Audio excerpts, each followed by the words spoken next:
So we were walking back to class from recess, and the kid was blocking the door. So we were all asking him if he can move because we were all trying to get in. But then the girl next to me kind of like nudged him to get through. So then he turned around and thought it was me. It was kind of like pushing me and stuff. And I was like, it wasn't me, and it wasn't me. And then he started swinging punches at me. All right, he was like, boom, he was trying to swing. But then I ducked under it, double-legged him, and got him in side control. I knew that no untrained person in jiu-jitsu can get out of my side control. I waited there until the teacher got there. We both had to go to the office so they could address the situation, and figure out what actually happened. So then they didn't think I actually did anything wrong. They said that I was just defending myself, and so there was no consequence. I knew that I actually used my jiu-jitsu in real life. I love it. What did you expect to happen, Trent, if JJ got into school and used jiu-jitsu at school? I mean, I've always told them that, if you have to use self-defense, obviously you want to do it.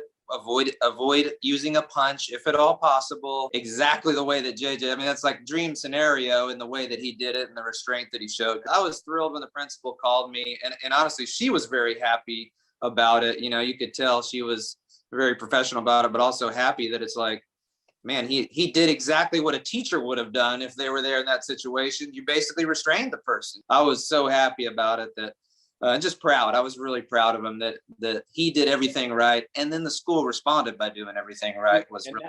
I'm proud of the school as well, because you're right. This idea of the school policy being, hey, if anyone gets in a fight, everyone gets in trouble.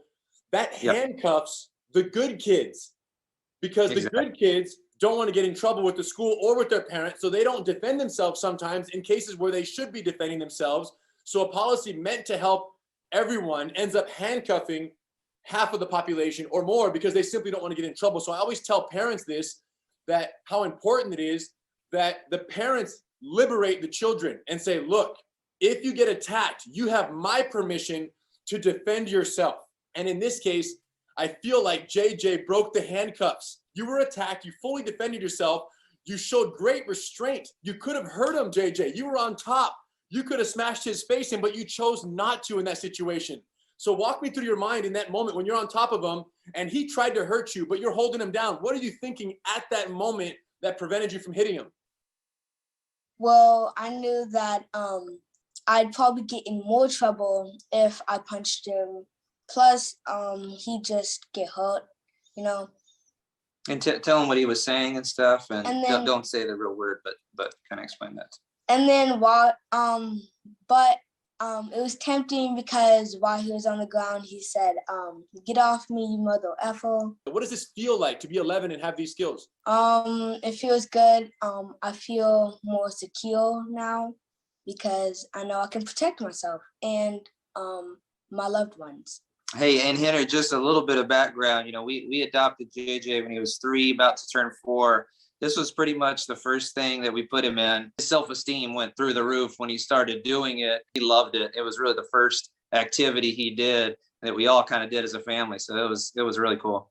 This is amazing, you guys. And the reason why I wanted to bring more eyes to this, number one, everyone loved the principal's voicemail. Number two is that there are so many parents all over the world, you guys, and kids who don't know that solutions to bullying exist. The way we look at it is you learn jiu-jitsu so that you don't have to fight, because the confidence jiu-jitsu gives you allows you to stand up for yourself and ultimately de-escalate most situations. Most parents don't know this exists. So that's why I really appreciate you guys sharing your story. And I'd like to let you guys know every summer, because so many parents don't live near a school that has a program like Gracie Bullyproof, where this is specifically what's being taught in jiu-jitsu.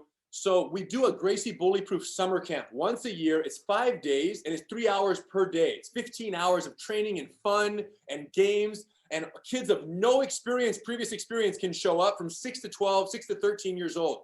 And they have the best time. We're friends hanging out, playing with them the whole week. We do it here in Torrance and at several other locations all over the world that are certified in our Gracie Bullyproof program to offer this camp.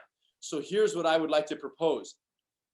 In recognition of your courage, your technique, and obviously your amazing display of jiu-jitsu, JJ, and your discipline and your ability to do it non-violently, your restraint, which I love the most of everything, I'd like to invite not only JJ, but the whole crew there. As I hear it, you have 6 siblings, JJ. All of you guys are invited to attend the Gracie Bullyproof summer camp here in Torrance as my guests.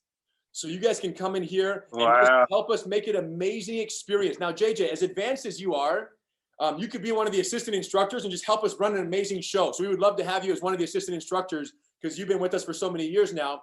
But for your younger siblings who are newer with jiu-jitsu, they're gonna love it. Okay, so everybody, it's meant for people with no previous experience, for very much beginner jiu-jitsu students, but sometimes we have more advanced ones show up. The point is, the whole family's invited if you guys can make it. I know it's hard to move a whole crew around of 7 kids plus parents that are trained, so I don't mean to put you in a bind, but what I'm telling you is, this is now your guys' house here. You guys come out here. We'd love to have you help us administer and participate in that amazing week this summer, which is August 1 through August 5. It's the first full week of August when this takes place. And you guys could be our guests. And everyone else who's out there, who's even considering, getting jiu-jitsu training for your children, we'd love to have you guys as well. Go to bullyproofsummercamp.com for information to save your spot. And it's a pack. It's a full house, but it's a circus, and it's so much fun. And like I said, 80% of the kids will have no previous experience. So we really look forward to having people out there. What do you think about that, JJ? Thanks a lot. That I'm is very awesome. excited. That's awesome. If the world was full of JJs, Yeah. it would be a better place. The whole world will be a better place, bro. So thank you. Congratulations. We're very lucky to have you on the jiu-jitsu team. And, the world is a better place with you in it. So keep up the great work. Keep training. And I can't wait to share them out with you soon, my friend. Thanks. Wow. Thank you so much, Henry. Greatly appreciate it, man.